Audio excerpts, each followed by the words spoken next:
We interrupt this program to bring you a special.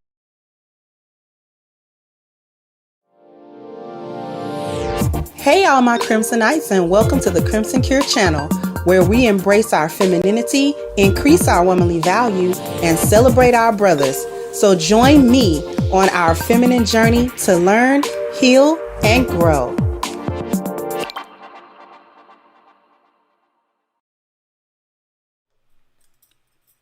Hello. How's everyone? Thank you, Philip J. Thank you for kicking off the contributions. I really appreciate it. Thank you so much.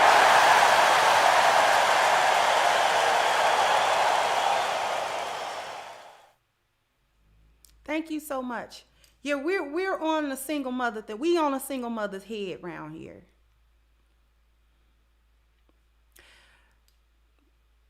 Thank you to the person in my comment section that mentioned the documentary where that Ernest Chambers clip came from, and thank you for saying that brother's name.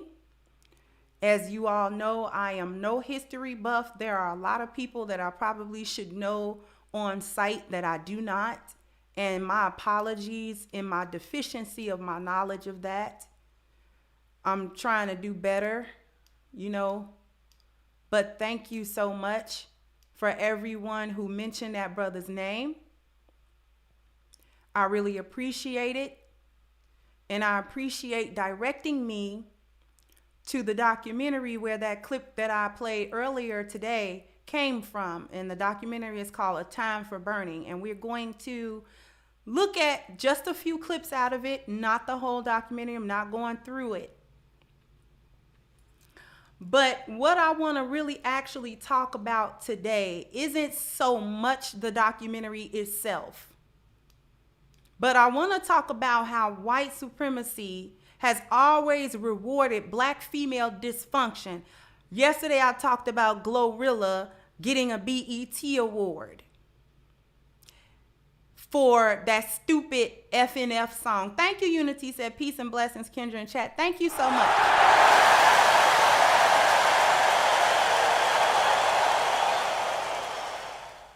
For that dumb FNF song that nobody needs to listen to. She won a whole award, so she got rewarded. Lizzo got rewarded for the tomfoolery, for the buffoonery, for the foolishness.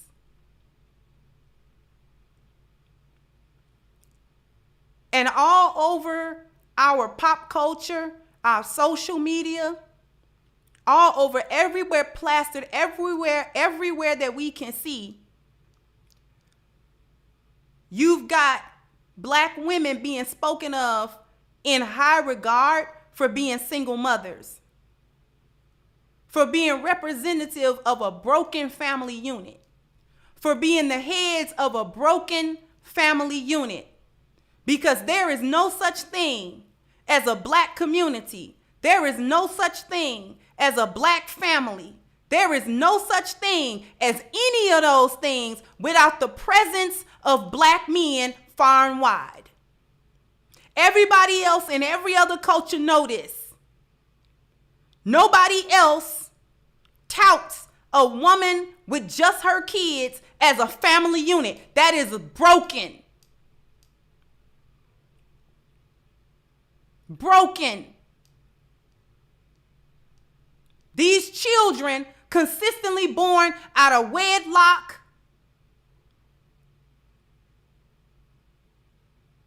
and I'm going to go ahead and say the word in its true context.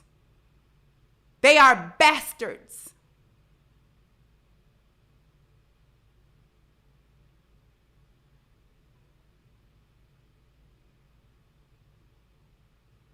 And white supremacy is not afraid of that.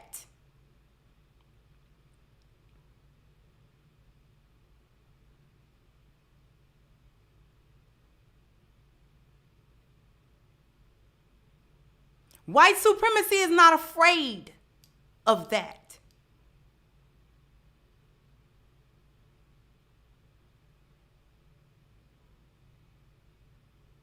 And so they've targeted the nuclear black family. And they've used black women as the nuclear warhead to destroy it.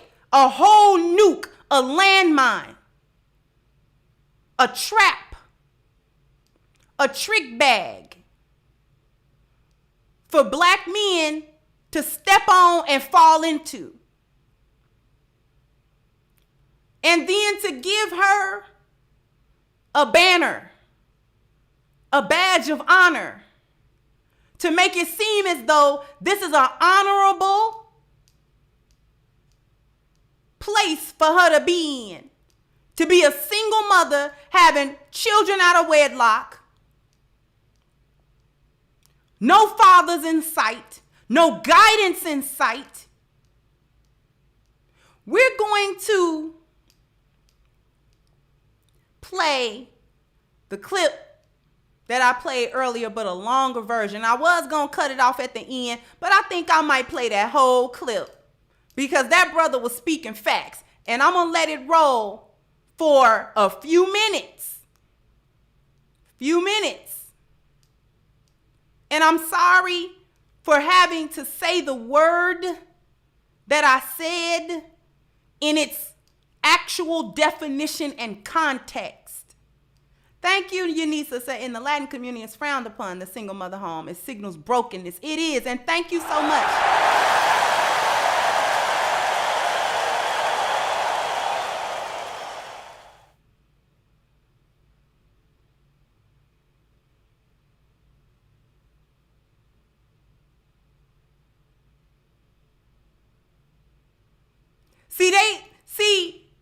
I'm just gonna play the clip. I'm tied between playing the entire thing and just playing, but everybody wasn't there for today's show. So with that in mind, I'm gonna play the entire section of the clip. Now, just to give you a little bit of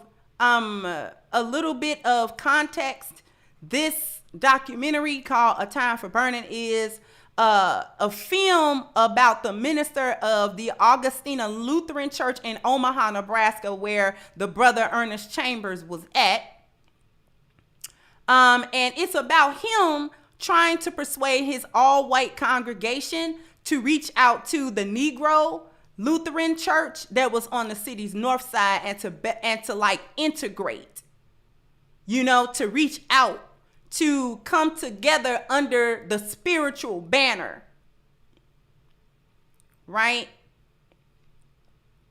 So that's what this was about. It's more focused on him. It's not focused on brother Ernie Chambers. It's not, but he was in it in basically the beginning. So we're going to start where the brother is at.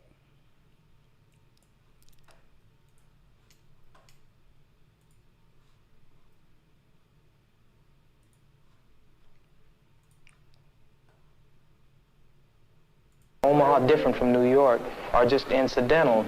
The problem exists because white people think they're better than black people, and they want to oppress us, and they want us to allow ourselves to be oppressed. This is I agree with you perfectly. This is the basic problem. Then what do you that want to white talk to me people about? think they're better What's it than that I can others. do? I can't solve the problem. You guys pull the strings that close schools. You guys draw the boundaries that keep our kids restricted to the ghetto. You guys write up the restrictive covenants that keep us out of houses. So it's up to you to talk to your brothers and your sisters and persuade them that they have a responsibility. We've assumed ours for over 400 years, and we're tired of this kind of stuff now. We're not... I'm going to just stop it right there. Before the brother really start cooking, I got to come back to you for a minute. I got to come back to you for a minute, y'all. I have to. Because he about to empty the clip on this guy. He like, oh yeah. First of all, he identified, number one, the problem. Y'all want to oppress us, and you want us to allow ourselves to be oppressed. What he's saying is, you can't live, don't want to live, not trying to live harmoniously with us. And so when the white guy said, well, I agree, he said, well, what you talking to me for? I love that brother. He said, what you talking to me for? I can't solve that problem. What is he talking about? Then he started enumerating it. You're the one that pulled the strings to have the laws and to have. Basically, he's saying you won the culture war, so you're in charge, like you wanted to be, of biology, culture, and environment. You put yourself in that position. We've been in the other position. So since you wanted to be in that position and you're willing to tell anybody who will listen that you won the culture war, that you're in the position you in because you deserve to be in that position and you fought to be in that position and you are superior enough to be in that position and this is just your natural position, then do what you need to do. Do what you need to do. Because you coming to me trying to get me to figure it out for you. I already know what you do. I already understand where we are. I understand who we are relative to one another. I already know. Like he said, we've assumed our position for 400 years. So what you coming to me for? If you wanted to be in control of and you assume control over the culture, over the biology of the people, and over the environment, the laws, the institutions, all of the legal institutions, all the housing institutions, all of the educational institutions, all of these other institutions, you did that. So you fix it. You dismantle it. You do it. You dismantle the lost value system. You do it. Because we didn't put ourselves here. You did. So how dare you come over to me to ask me to resolve that problem? Because you don't want me to resolve that problem. You really asking the wrong one. Because you don't, or maybe you're asking the right one. Because you actually don't want me to resolve this issue for you.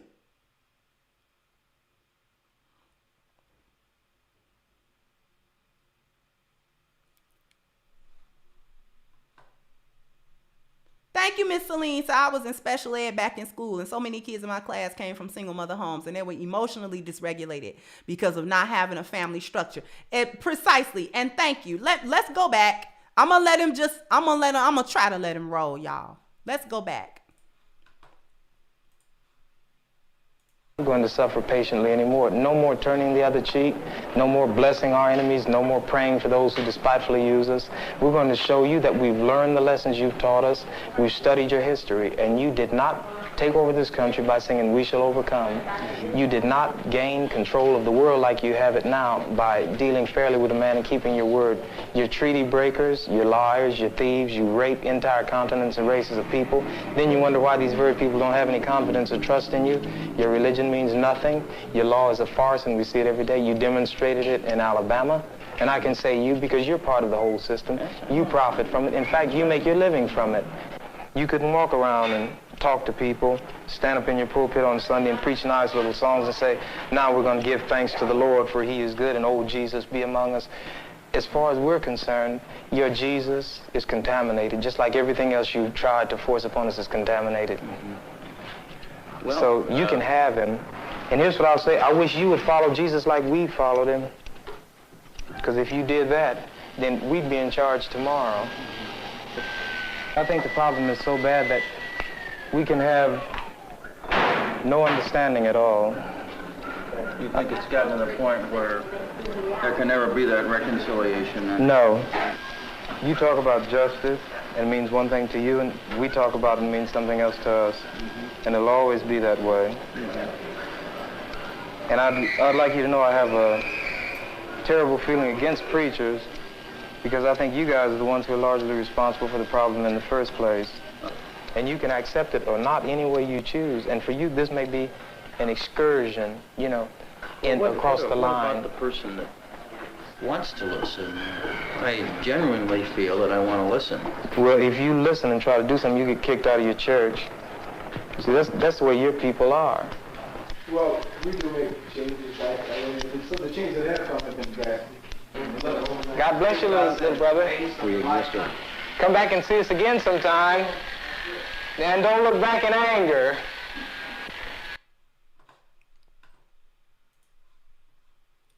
Okay. Gotta come back. The brother said a mouthful. Brother said a mouthful. Brother said a lot. Thank you, Wiggy Will. Said hyenas would call this hotep toxic masculinity. Yeah, they would. And thank you so much.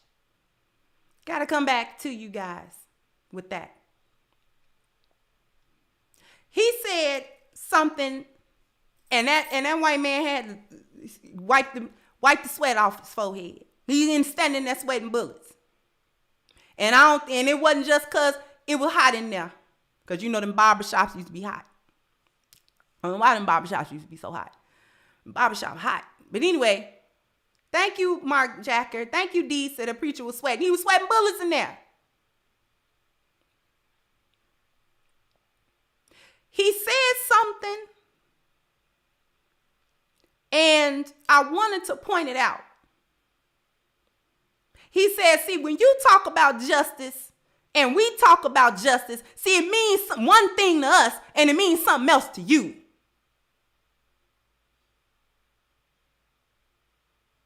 You understand? So I think the problem has got so bad, we can't come to an understanding. That part, we not going to come to an understanding. See, we not going to hold hands and sing Kumbaya. We not going to do that. It's too far gone now. We way past that. We way past that.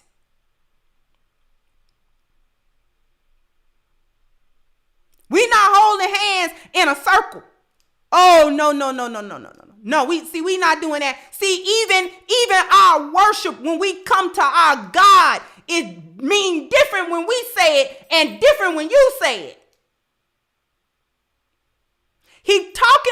The brother was talking about your value system is different from our value system, and there will never be a meeting of the two. It's comprised of the same things, but it means something different to you than what it means to us. What he was talking about was the difference. We interrupt this program to bring you a special... I'm sorry. What he was talking about was the difference between this, which was our system, the system that we've had for so long. Well before the transatlantic slave trade, well before the Eastern slave trade, well before. This is our value system.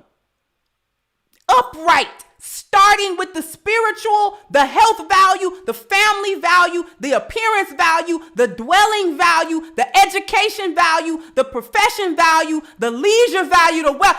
All of that stuff means something different when you look at it right here. It means something different. The spiritual, the health, the family, the appearance, the dwelling, the mobility, the education, the profession, the leisure, the wealth. It's all right there. It's still there. But what do it mean? What do it mean when it's like this versus when it's like this? Same 10. It's the same 10 values, the same, but they don't mean the same, and they don't give the same outcome when you practice them. That's what the brother was talking about. We're not going to see eye to eye because you have a value system that perverted what we had. We never gonna do it. And it ain't, take the emotion out of it. This ain't got nothing to do with hatred. This is just all facts. It's almost mathematically true. Thank you, Miss Paris. Said there is divinity in seeing a black man's masculine light shining on the truth our enemies try to hide from us. P.S. Where do I turn in Friday's homework? Oh, no, you keep your homework, beloved. But you're right. Let's talk about that for a moment. The reason why it resonates so clearly with us is because the black male masculinity is divine masculinity. Black male masculinity is a representation of the divine masculine. Because if it was not, there would not be a system being put in place in every area that has been colonized by the colonizer to keep that masculinity from ever seeing the light of day. Thank you, Sasha Joseph. I'm 21 and recently got married. A lot of my peer group look at me like I've done something wrong. But if I was a baby mama, that would be seen as okay. Precisely. And congratulations on your marriage, beloved. May the Most High bless your union forever and ever. Give you a healthy family, a healthy relationship, healthy children, happiness, and peace. Thank you, Theo Johnson.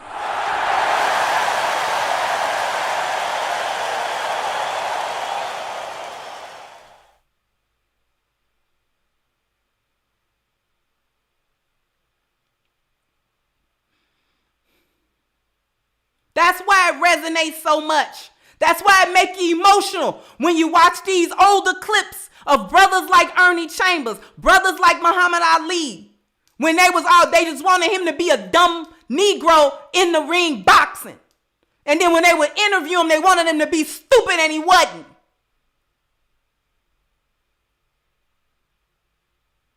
They didn't like them kind of celebrities. They didn't like them kind of black male celebrities because them men still had their masculinity. I can go out there and box. I can go out there and throw a ball. I can go out there and put a ball through a hoop. I can go out there and run. I can go out there and jump, and I'll be better than you ever will be. But when you sit me down, I got a value system that I'm not willing to compromise for. And that's why they had to bust up the black family. Because we can't be having all these many men. And we talk about the Malcolm X's. We talk about the Dr. Martin Luther King Jr.'s. We talk about the Thurgood Marshalls. We talk about all of these wonderful brothers. And ain't nothing wrong with shining the light on these brothers. They should have the light shined on them. But it's so many average black men whose names we don't know. And names we will never know. We'll never know all the names of all of the black men who founded towns and cities that were underwater, where they came and bombed it, where they came and torched it, where they came and deleted everybody.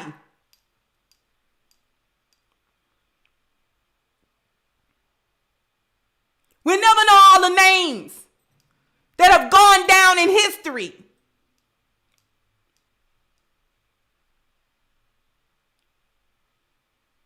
It's a reason why we ain't got another Black Wall Street. Don't got nothing to do with us not being able to have money.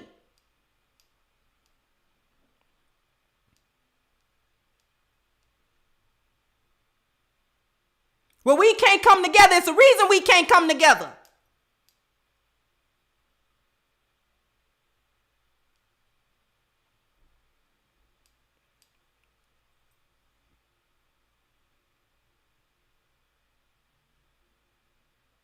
Before we go on to a commercial, I want to show a little bit more because I want to point out something to you. When the white preacher started talking to his fellow preachers and pastors and ministers, I want you to listen. They talking about the spiritual value, but I want you to listen how they talking about it.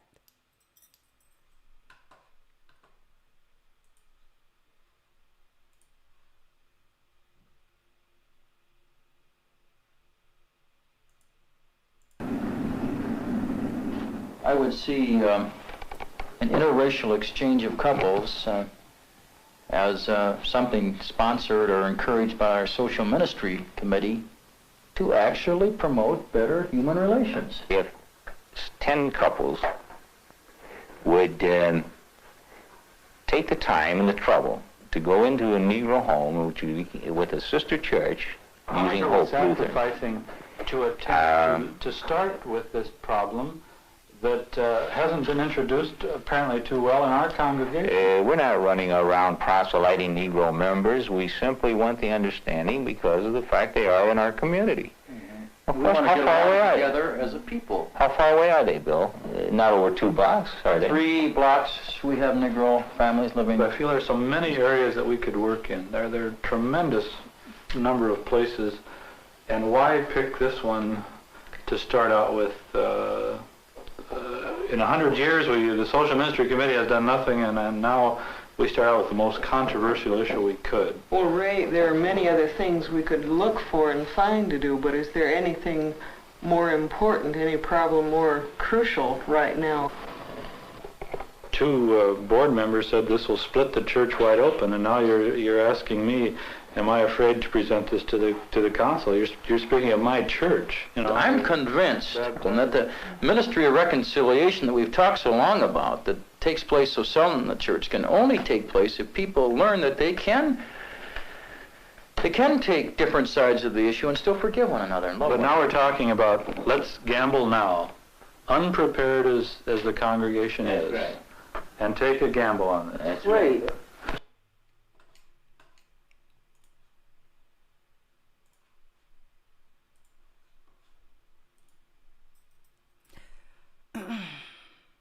Thank you, Miss Celine says, sadly, pastors even today are racist at times. They are terrified of a black man with a white woman, but are fine with a white man and a black woman, and it makes no sense. Thank you once again, Miss Celine.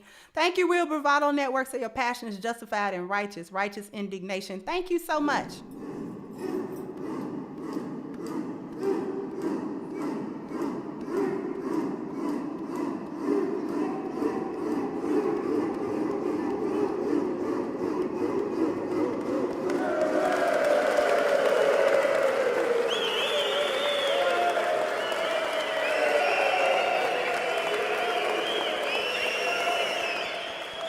Thank you so much, Real Bravado Network. I really appreciate your consistency as well in supporting this channel. So thank you very much.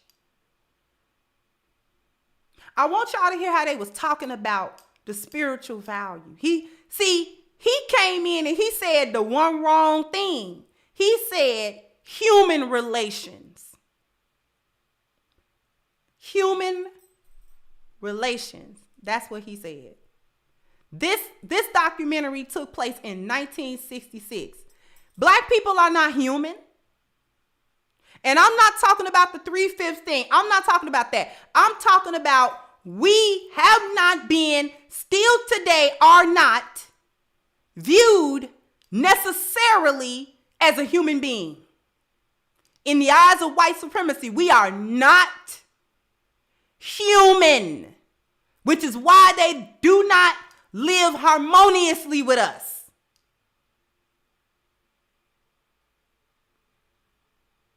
Not human. We can't have human relations with monkeys.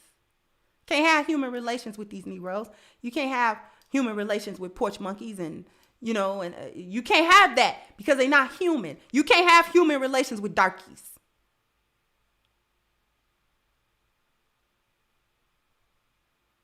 They were talking about we're not going to. He said, one of the guys said, he said, for years we've done nothing as a little council in our little church. We ain't did nothing. We ain't had no challenges. Now all of a sudden, you want us to potentially break the congregation in half, as unprepared as they are. What they unprepared for?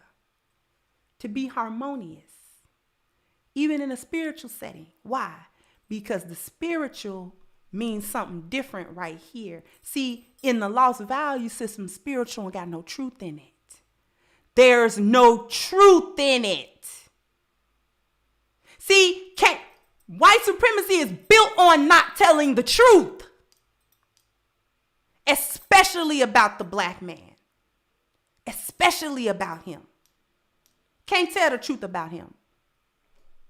And in our value system, in the 10 life value system, the spiritual value is based solely on the truth. Solely. Only the truth can comprise the spiritual value, nothing else.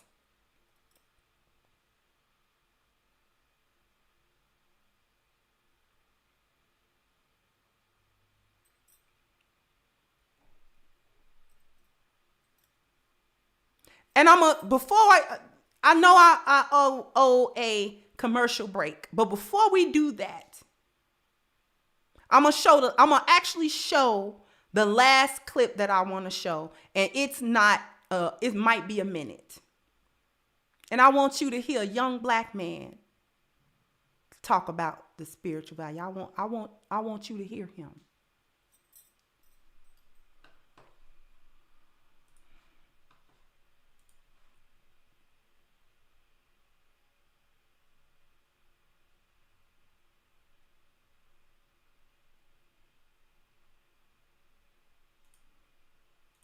Yes. I mean, I'm not going to say because some people in the church, you know, said, well, I'll leave. I'm not going to condemn the whole church. I said, well, the persons who did it are rotten. You know, I'm not going to hide the fact that I think, you know, they're wrong. And, well, they don't belong in, no, I'm not going to say they don't belong in a church because the church is a place to learn. Was you joining a church where you know you were upsetting the people because of your presence there? That's a difficult question. Religious. I don't think they're Christians at all because you're supposed to love your fellow man if you're not doing it. I do think the church does have a real responsibility to people like this because I read someplace where a church isn't really a show place for saints, it's a hospital for sinners. And so if a person hates another person, where is he going to learn the opposite if it's not in church?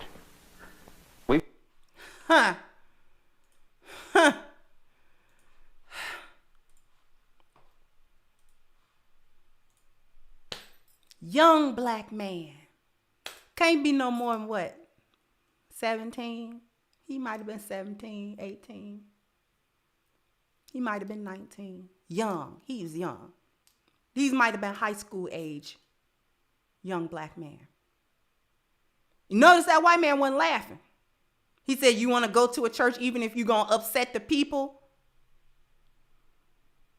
He thought about it for a minute. The young black girl chimed in. She said, you're supposed to love your fellow man and you're not doing it. That's when he came back in. He said, you know, I read somewhere that a church is not a show place for saints. It's a hospital for sinners.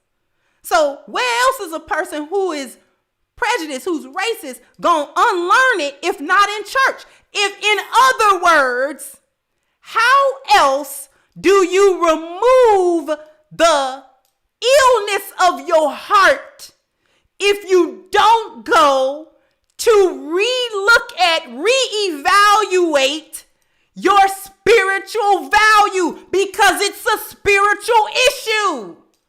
Young black man. Young black man. How you gonna correct a spiritual issue if you don't go where it's supposed to be the source to correct spiritual issues?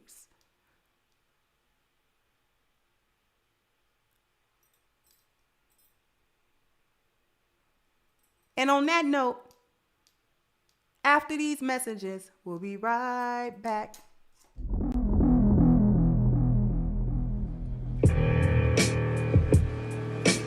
See, wherever I go, stay ready, stay alert. I'm always prepared for whatever. I see me. There's a seat right here. You can see from all angles. I'm ready. It's time to get down to business. Game time. Hi, honey. I know you just made it to the library, but love of my life, my hero, my lion, you forgot your A game. So come home, take it, and then you can go and conquer the world, black man. Oh, and one more thing. Would it kill you to just wear some socks? I'm just saying. Love you. And can you bring home some milk? Oh, man. She be killing me. Okay. Okay, I'll go back. I'm gonna get my A game. I'm not putting them socks on. I'm good. I'm fly. I'm fresh. I'm gonna stop at 7-Eleven to get some milk.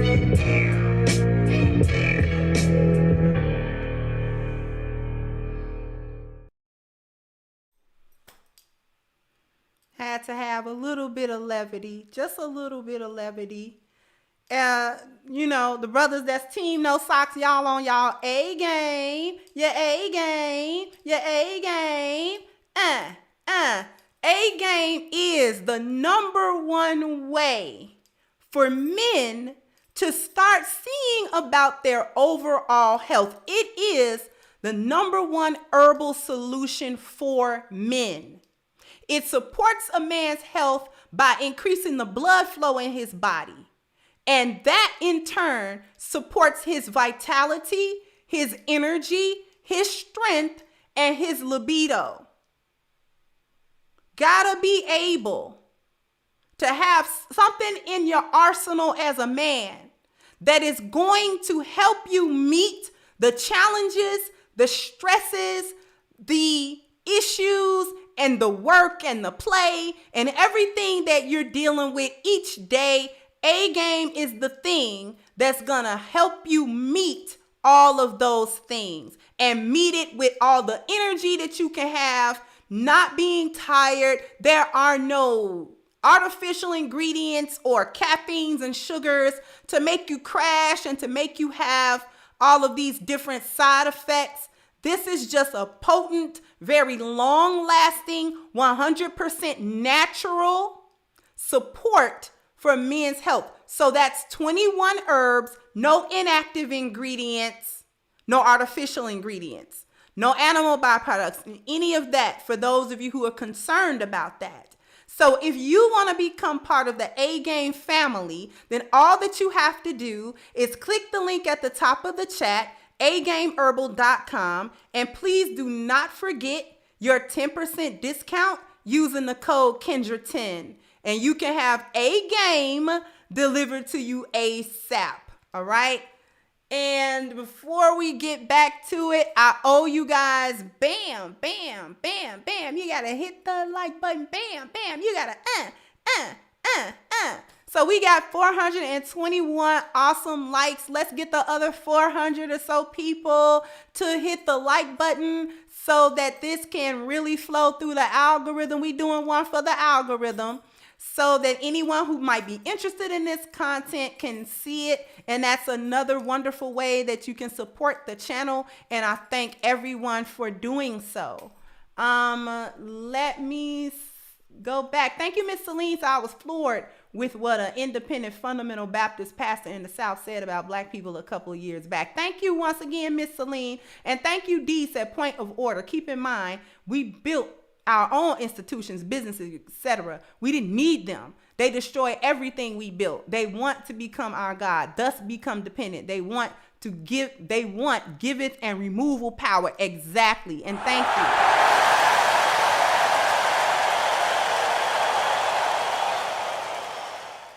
Thank you so much. Thank you, Miss Paris. Once again, so I'm going to stop at 7-Eleven and get some milk. Right. And thank you, Mahir said, monster, a human being by birth resembling a lower animal. A monster hath no inheritable blood and cannot be heir to any land, albeit brought forth in marriage. Ballantyne's Law Dictionary, 1930. Thank you so much for that.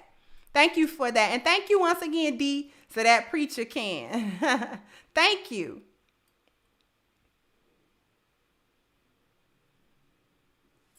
The reason why I wanted to play that clip, those clips,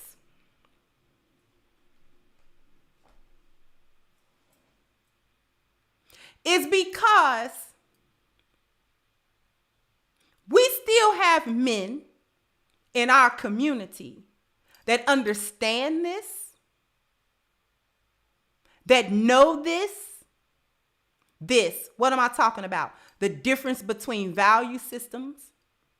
They understand biology, culture, and environment. They understand the plight that they are in. They understand the plight that they are in as black men. They understand how they got here, how the entire community got here. They know why. They know. We still have men that know.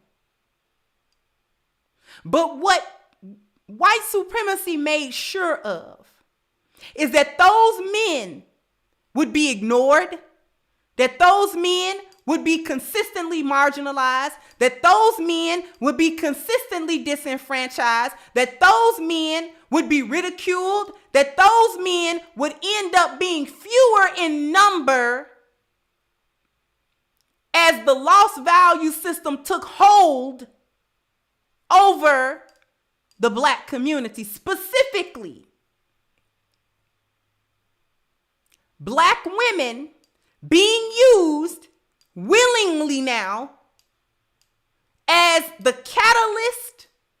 Thank you, Iverson. Thank you so much. As the catalyst for the destruction of the black family, and continuing to prop her up in this unnatural position of her being the lead, her being the head of the black family, her being the lead and the spokesperson of the black community. See, when Biden and the Democratic Party decided that they was going to skip over every single black man in America, no matter where he was at, no matter what he was doing, no matter what his background was, no matter what his knowledge was,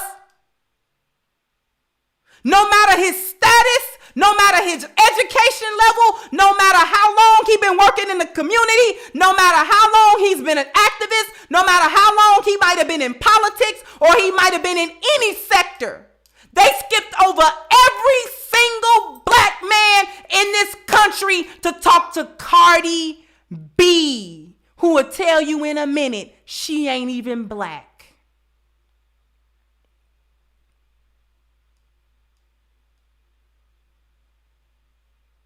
The blatant disrespect and spitting in the face.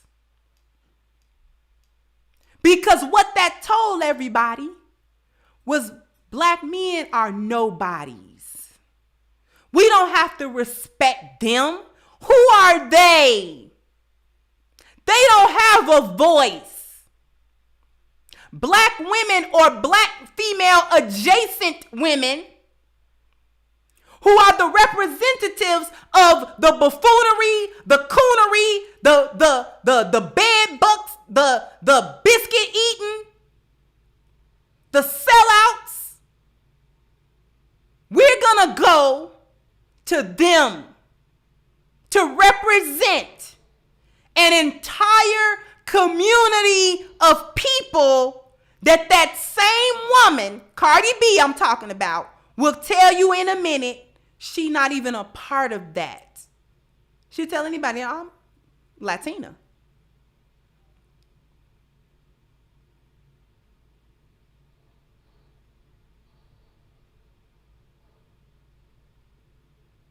I'm not black.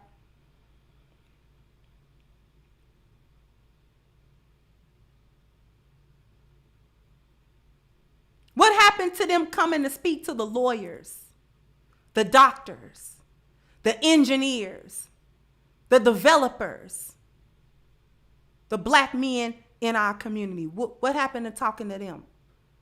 The politicians that operate not only at the federal level, but at the state level, at the local level, at the municipality level. The black men who understand what's going on in their communities because they're up front dealing with it. Because they got their feet on the ground dealing with it. Because they've got their sleeves rolled up and their hands in the mud dealing with it. What happened to talking to them? Black single mother homes were promoted for one reason and one reason only. Put a 1 in the chat if you want to know the main reason why the black single mother home was promoted to black women as the number one preferable, and they utilize all three, biological, cultural, and environmental influence to make it so. One reason only. That reason was to stop the production of the strong black man that was unafraid to speak the truth, willing to sacrifice for that truth, willing to accept the consequences of having spoken that truth, and then backing it up with his actions. To stop the production of the one thing, the one group, the one individual that could bring white supremacy to its knees in a generation. Because if you think about it, white supremacy was almost brought to its knees in the 60s. It was nearly destroyed in the 60s.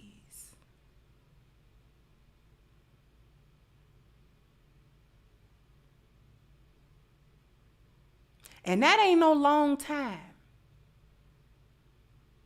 That was about 100 years, give or take, out of actual chattel slavery. Do we understand that? That was about 100 years, give or take. We can put a little more on it because I don't know the exact number. Black men had brought white supremacy to its knees in about 100 years.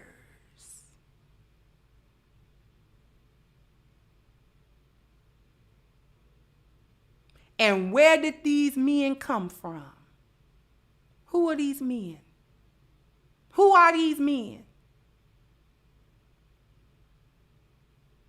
There are black men still alive. This ain't no 9,000 years ago. There are black men still alive who lived it, who were adults in the 50s and the 60s.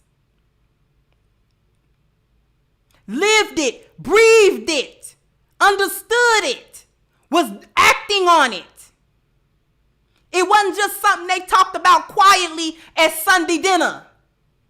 Black men wasn't hiding behind this and hiding behind that to talk about what was going on with their community.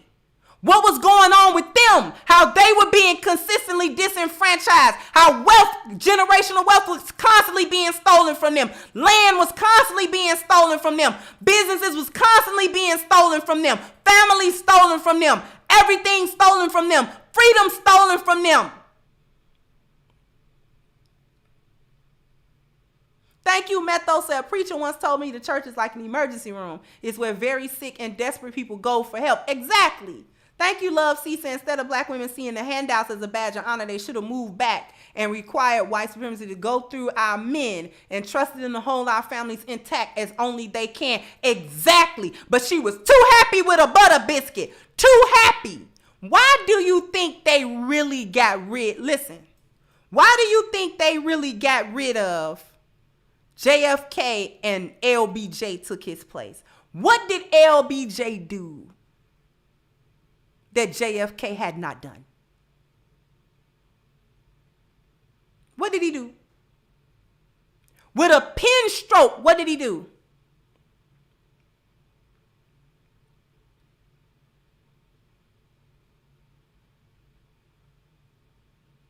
He enacted them entitlement programs in his war on poverty. That's what he did.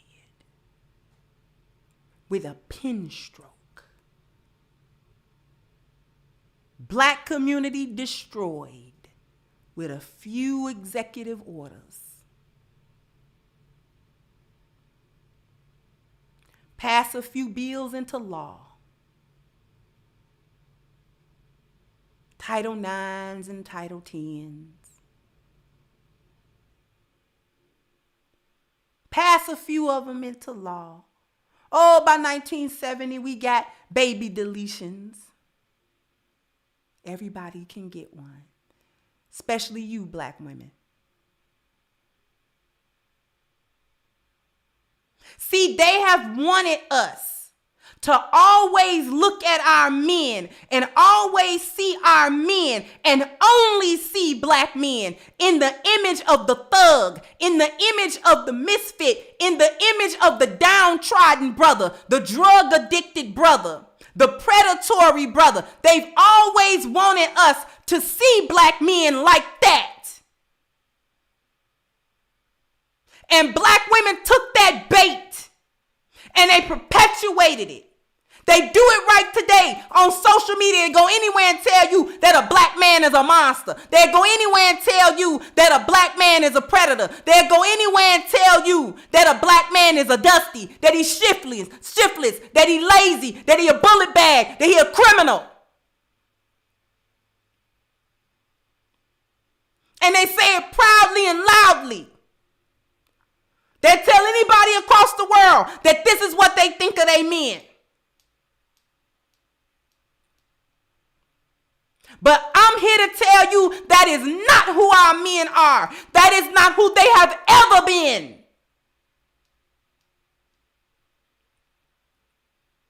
That's an image they sell you.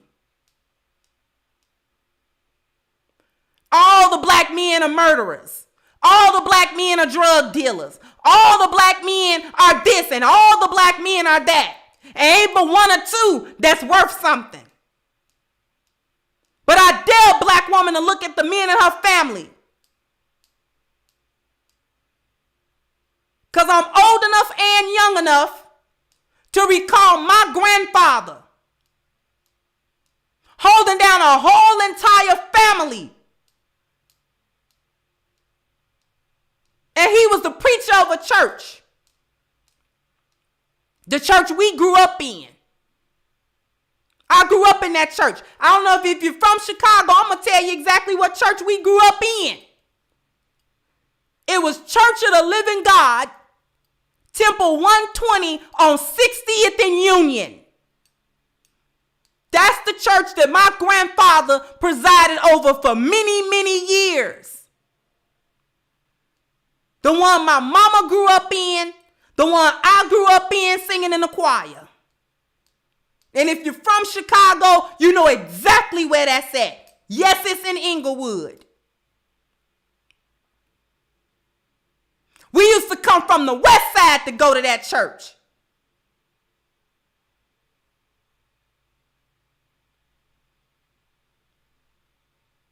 And my grandfather was the leader of that community, the spiritual leader of that community. And he was resolving all of them problems that them people came to him with.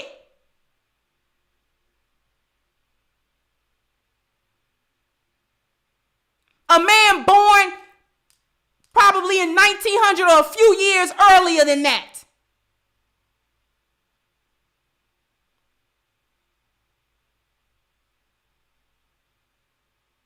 I dare you to look at the men in your family and say that they all dusty. Or have some other derogative term that you want to apply to the black men that hold everybody up. This whole country would fall without him. I dare you to call me a liar.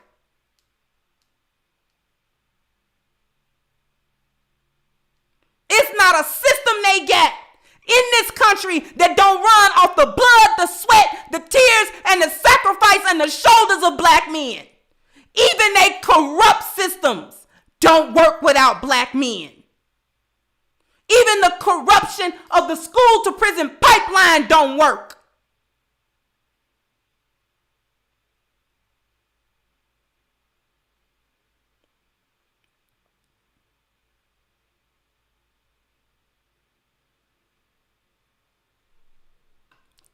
And black women want to sit around. Thank you, Miss Celine. Once again, said the people who made me feel comfortable as a little freshman in high school were two young black men who took me under their wing. Thank you so much. And black women signed off on the betrayal of black men.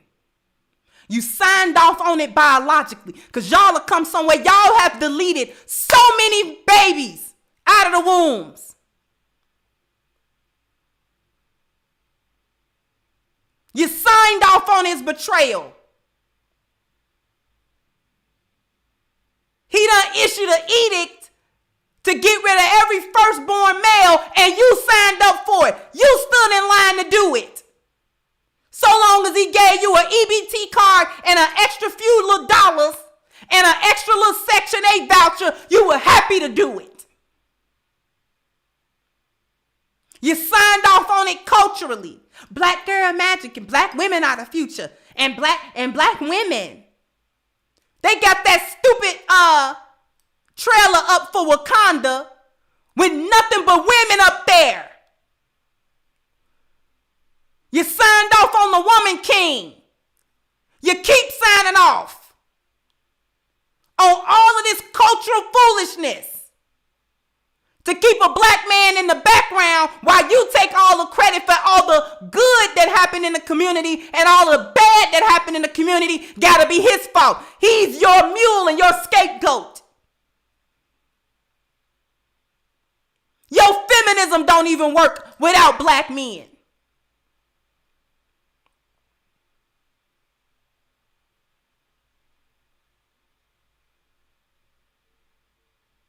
And you want him to love you. And you want him to cater to you and coddle to you. For what? When you sold them out environmentally as well. You don't fight for no law that's going to make nothing better or more reasonable or easier for black men to do in this country and deal with in this country. You run for offices here and there, from the federal to the state to the city level, and you don't do anything to mitigate the environmental or the legal damages that black men get put under all the time. You become mayors of cities. For whatever reason, you become chiefs of police. I don't know what you're doing there. You don't need to be in no leadership positions of any kind. Because putting you in the seat is worse than you might as well wear a sheet with a pointed hat on it. You might as well. Because that's who your loyalty is with. That's who you grin and skin with. That's who you schmooze up next to. That's who you're looking to for your succor and for your good and for everything. You look to them. You look to Zaddy for all of that.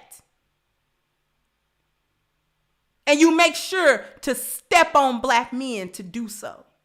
You make sure to raise a son husband. You make sure to put in black men as they are little boys all of the trash, to give him every dysfunction, to set him back in every area.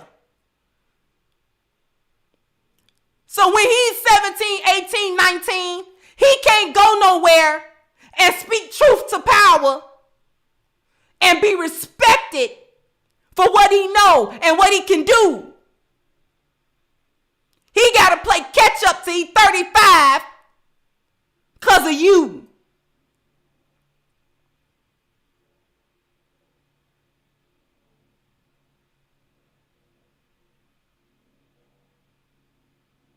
You booted out the men.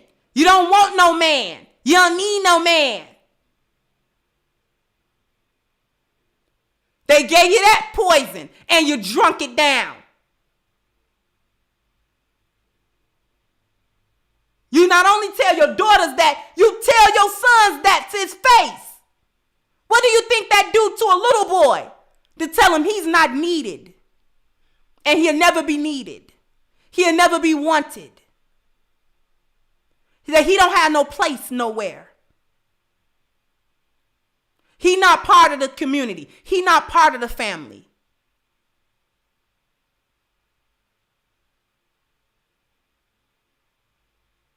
And you don't care what it do to him. You don't care what it do to him.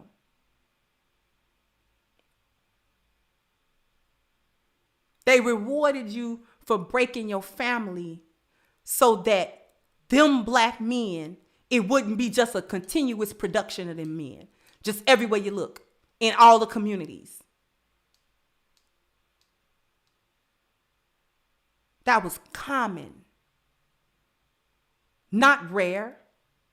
Not one, oh man, that brother dropping knowledge. All the brothers could drop knowledge. It was rare to have one that couldn't.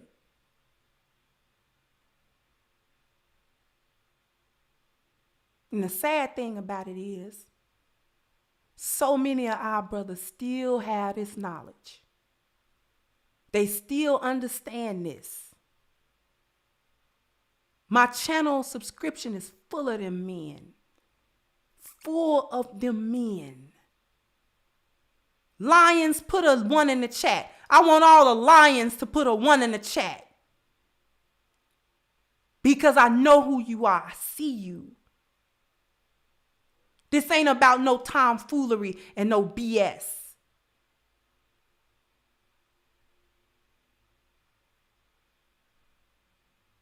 They still know what's going on. They've been trying to tell you, you idiot, what's happening to you.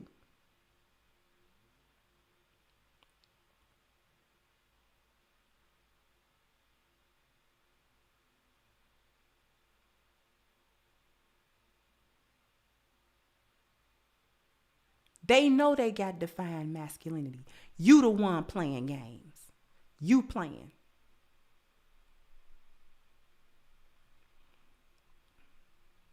Thank you, Ashantia said, thank you for sharing your charts, explanations, and understanding of black women and men. You have helped me save my marriage and our son and daughter. I'm grateful for your help navigating my role as a wife, mother, and feminine woman. Thank you.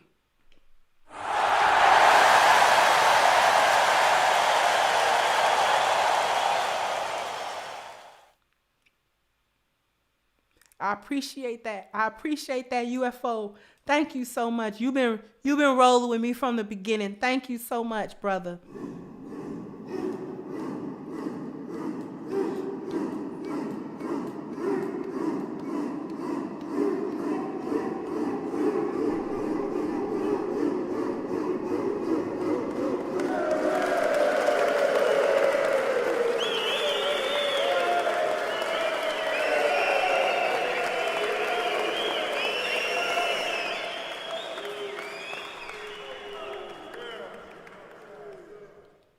Thank you, Benjamin. Thank you so much. Thank you, Barry Little.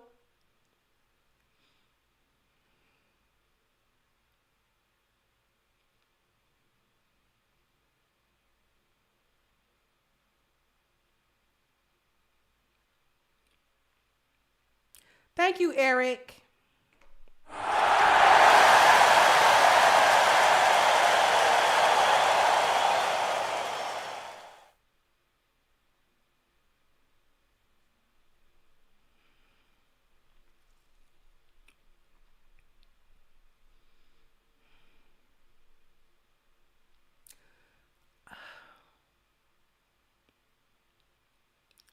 The lionesses see you, black men. We honor you. We don't see you like a degenerate. We see you for who you really are, who you've always been.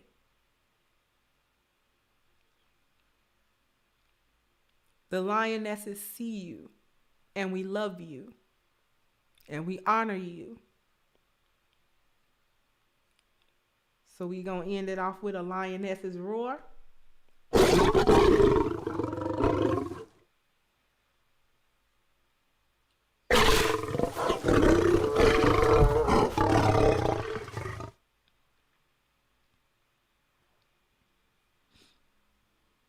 Had to do that one time for the lionesses. Because we see you. We support you. We here. And we not going nowhere. So with that being said, I want to thank everyone for coming through, for your generous contributions. Thank you so much for that. I want to bring everybody's attention to the petition that we have against Black Lives Matter. Please, one of my mods, please put the petition link into the chat room. I'm trying to, come on now. It's trying to make me look like I got something come out of my nose. That's a tear. It's a tear. Thank you so much, Real Bravado. Once again, it's hard to watch you tear up over your love for Black men. Most of us go years without seeing that. Thank you so much. Thank you. Thank you, Randy. So with all due respect, CC, I disagree with you. You are a history buff. You're learning like the rest of us. Just my 2 cents. Thank you so much. And thank you, Stephen, as well. Y'all are good.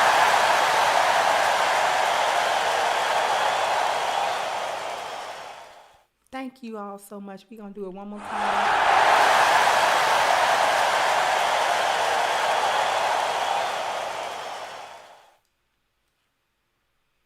Thank you, Life of Commerce. Thank you so much.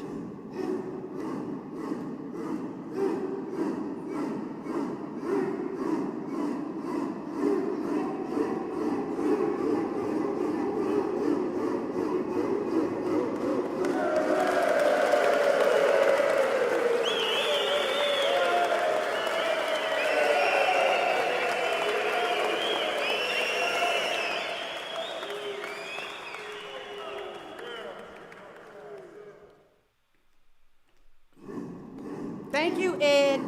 Thank you, the intellect. Thank you so much.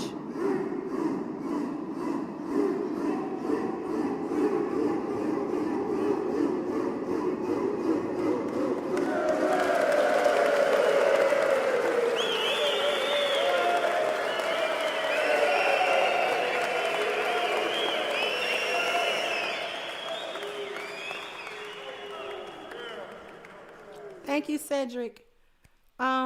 Thank everyone for their support for this show. Thank you. And I want to thank everyone for signing a petition, for sharing it, for contributing to it as well. I want to thank my support team, without which we cannot bring any content to you. And with that being said, I'm going to go ahead and wrap this up, and I'll catch you guys on the next one. Bye-bye, Crimsonites.